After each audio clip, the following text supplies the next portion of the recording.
As the world mourns the demise of Pope Francis, let's look at 10 things that probably you might not know about the late Pope. In fact, I've reserved the 10th one, and that 10th one, I'm quite sure you might find it difficult to believe the 10th one.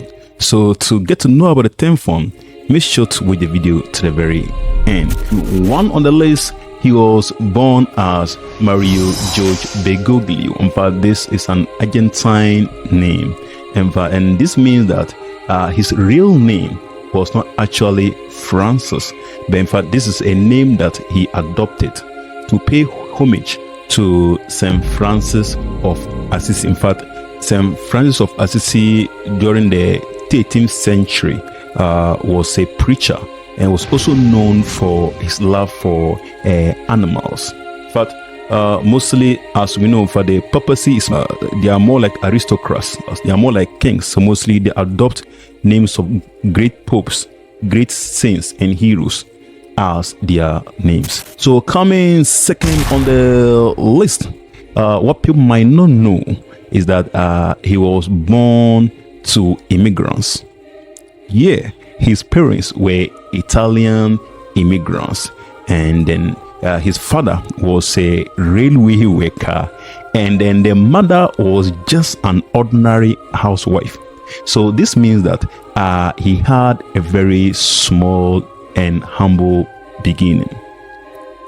Then coming third on the list, what people might find to be strange and that might look weird is that he lived with one lung for 56 years. What?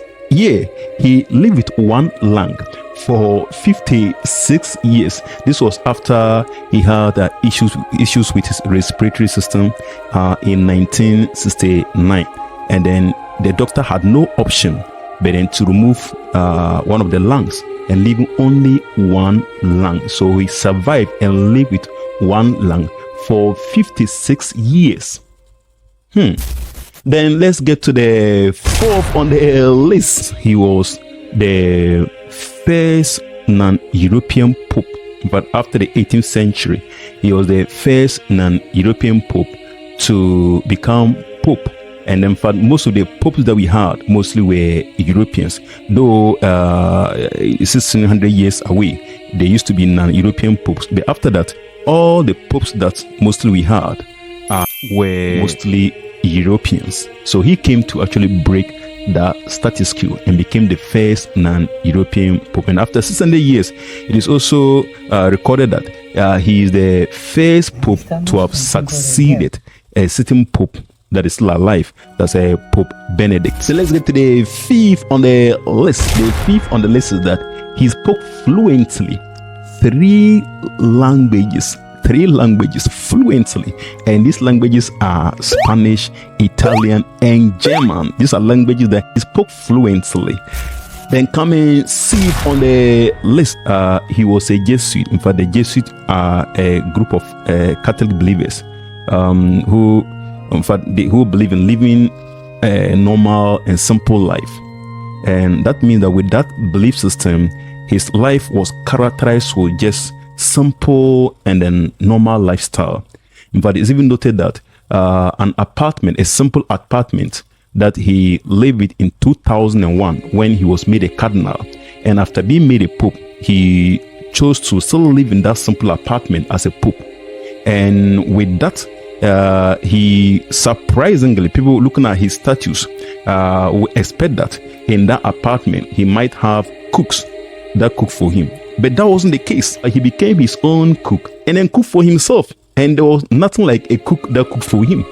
Interesting. But it's also noted that with that kind of simple lifestyle, he opted to pick up public transport in Buenos Aires. He picked up the public buses, and not going with that kind of VIP entourage with a lot of vehicles moving with him, but then live an average and normal lifestyle, just like everyone else. Interesting. Then coming seventh on the list. The seventh on the list is that people might not know the Pope was someone that was a football fanatic and loved football.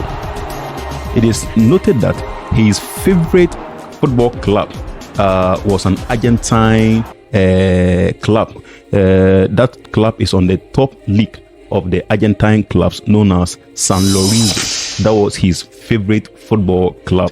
And interestingly, he was a Cadbury member of that football club. Then coming eighth on the list, but the eighth on the list looks quite controversial. The eighth on the list is that he held that belief that all religions, they lead to God. That means that it doesn't matter your religious belief, they all lead to God, and that leads to heaven. In fact, I know this belief system was something that definitely will not be welcome in the Christian faith fraternity, and even including me. I don't think that all religions lead to God, but this was his belief. This was his belief. You see, no matter how you disagree, but that was his belief. Then coming ninth on the list, what people might not know is that he was someone that was scholarly, and then he had a master's degree in chemistry in the University of Buenos Aires, and later on he earned a degree in the liberal arts in philosophy, and subsequently, what people might not know, that he was a teacher. He taught philosophy and literature in one of the secondary schools in Argentina. Interesting. Then finally coming the number 10 on the list, what you have been waiting for. Yeah, like I said, you find it really difficult to believe this. But then what happened that he was a bouncer, a club bouncer. Being a club bouncer, well, before he entered into the clergy, just like everyone has a past life, he also had his past life. I equally had my past life. Everyone has a negative past life. So these were things that he actually did for survival, and then that landed him in jobs. And one of those jobs that he picked up was to be a nightclub bouncer. And then all these were things that he did just to for survival. So one cannot condemn him for that, because we all have negative past, and so we came to the light. So that was his past life. Yeah. So guys, this is the rundown to the 10 things about Pope Francis, but I cannot exhaust all the list. There are some that I might not have mentioned in this video. In case you know of some of them, you can leave it at a comment section. Your comments are equally welcome as well. You should not necessarily agree with all I present in this video, so your comments are welcome. Thank you for sticking and staying around to the very end of this video.